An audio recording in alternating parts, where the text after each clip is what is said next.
Mga master, kung matatandaan po ninyo sa atin po mga previous na videos, ay nabanggit natin ito pong Senate Bill number 2620 na aprobado na ito sa Senado at naghihintay na lamang ng resulta na kanila pong equivalent na bill sa House of Representatives.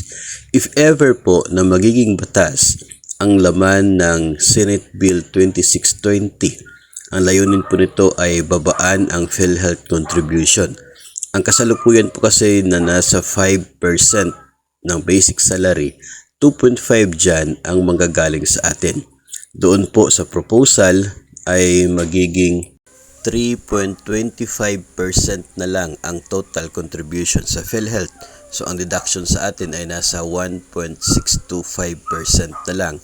No, so from 2.5% na kasalukuyan, if maging batas yun, 1.625 na lang. So nakakatipid tayo ng nasa 0.875%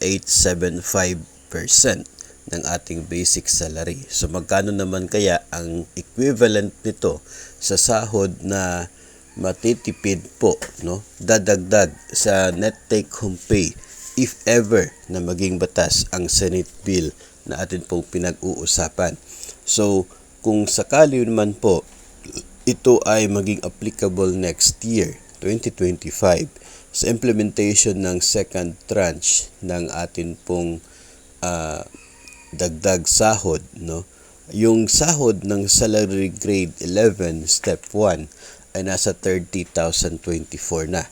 So 0.875% ng sahod na yon or ng basic salary mo, ganun po ang matitipid ng PhilHealth contribution dadagdag sa net take home pay mo. Net take home pay natin if ever na maging batas nga ang laman nito pong Senate Bill 2620. Maganda po yan. Kung mas malaki po yung sahod mo, mas malaki din yung matitipid at idadagdag sa net take home pay mo. Multiply mo lang yung basic salary by 0.875%. Ganun na yun. Ang challenge lamang ay dahil sa limited na lamang yung panahon, no, ng atin pong mga mambabatas para pag-usapan ang ganito pong bill, no. Sa Senado walang problema kasi aprobado na sa kanila.